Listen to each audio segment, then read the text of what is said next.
क्या आप जानना चाहते हो इस दुनिया में सफलता का सीढ़ी पहले किसने चढ़ी, या तो फिर हम ऐसे करें कि सफल हो जाए? तो दोस्तों, आप बिल्कुल सही जगह पर हैं। मैं प्रगति आपके लिए एक न्यू स्टोरी लेकर आई हूँ। तो दोस्तों, मैं उम्मीद करती हूँ ये स्टोरी सुनने के बाद आपको बहुत सारे चीज़ क्लियर हो जाएंगे और मैं आपकी लाइफ में कुछ शब्दों की वैल्यू ऐड कर पाऊँगी। तो दोस्तों, आइए अभी कहानी की तरफ आगे बढ़ते हैं। एक बार एक राजा था, उसका बहुत ही बड़ा साम्राज्य था। राजा बहुत प्रजावत्सल था। वो अपनी प्रजा को बहुत प्यार करता था और दिल से वो चाहता था कि उसकी प्रजा आगे बढ़े और उसके साम्राज्य को नाम हो। तो एक दिन राजा गार्डन में बैठा हुआ था और उसके मन में एक विचार आया और मंत्री जी को वो पास बुलाए और मंत्री जी को पूछे, मंत्री जी आप बताइए साम्राज्य का क्या हालचाल है, किस तरह से प्रगति हो रही है? तो मंत्री जी बोले कि राजा जी महाराज एवरेज इम्प्रूवमेंट है। तो राजा जी पूछे, एवरेज इम्प्रूवमेंट क्या मतलब है इसका?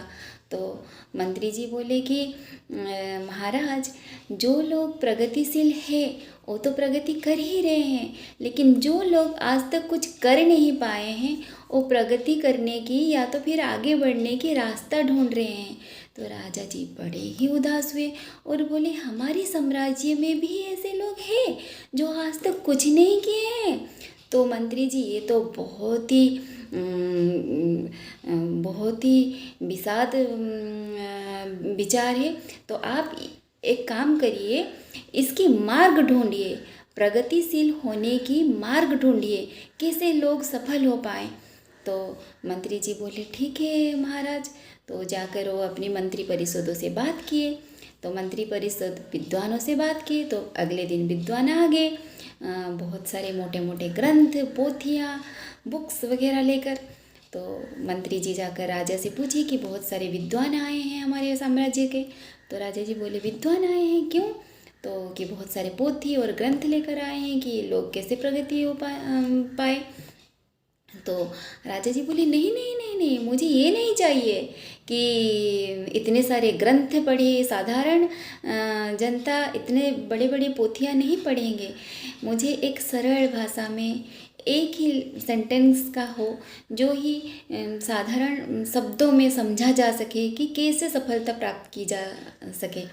तो मंत्री जी जाकर बोले कि विद्वानों को नहीं, ये सब नहीं होगा, आप एक काम करिए, आप एक सरल भाषा में उसको समझाइए या तो फिर लेके आइए।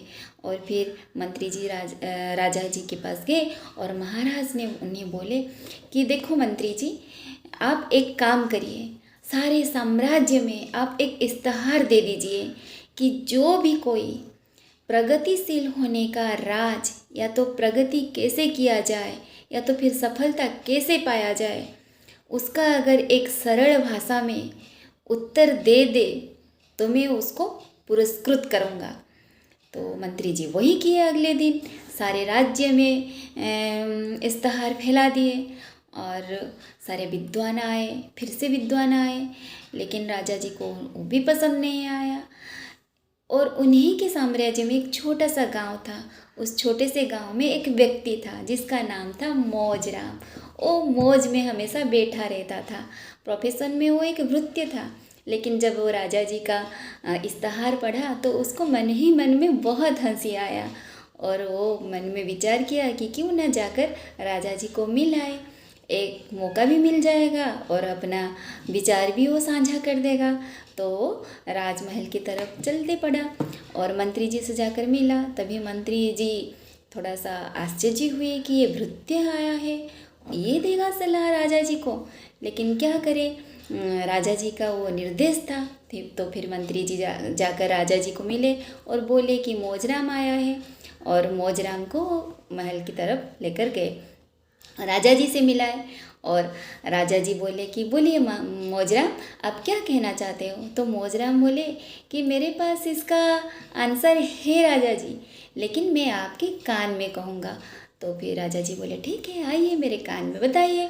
और जैसे ही मौजराम उत्तर दिए और राजा जी की खुशी का ठिकाना ही नहीं रहा और वाह वाह करते मोजराम की ओर रुके ही नहीं पाए और मंत्री जी को तुरंत ही आदेश दिए कि मंत्री जी आप जल्दी से जाकर राज परिषद में एक सभा की आयोजन कराइए और सारे प्रजाओं को और सारे मंत्रियों को विद्वानों को सबको बुलाइए। आज इस सभा में हम मोजराम को पुरस्कृत करेंगे क्योंकि इनके उत्तर से हम प्रसन्न हुए। तो फिर मंत्री जी वही किए, राज परिषद बिठाया गया और सारे मंत्री परिषद विद्वान सारे राज्य के प्रजाएं सब बैठे हुए और सब उसको उत्सुकता भरे आँखों से देख रहे थे कि ये मोजराम भला ऐसा क्या कह दिया कि राजा को पसंद आ गया और सारे विद्वानों की बात नहीं पसंद आया। तभी राजा जी मोजराम को बुलाए और बोले कि मोजराम जी जो आप मेरे कान में बोले इसको आप सारे प्रजाओं के सामने बोलिए। तो मोजराम बोले जी हजूर और बोले कि महाराज हमारे राज्य में बोलने वालों की संख्या ज़्यादा है और करने वालों की संख्या कम है। बोलने वाले तो बोलते हैं लेकिन जो करनी होती है वो अपने काम में लगाते हैं। इस तरह से सफलता नहीं पाया जा सकता।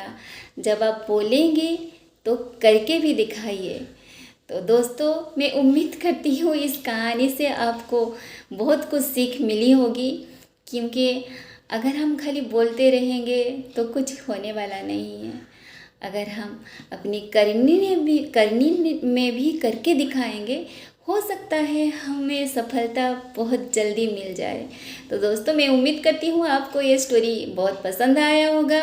तो आप मेरे चैनल को लाइक करिए, सब्सक्राइब करिए, कमेंट करिए और हाँ 5 दोस्तों को आप शेयर ज़रूर करिए और कमेंट में लिखिए कि आपको मैं किस तरह से स्टोरी बना के आपके पास लेकर आऊँ। आपकी कमेंट की मुझे बहुत बेसब्री से इंतज़ार रहेगा।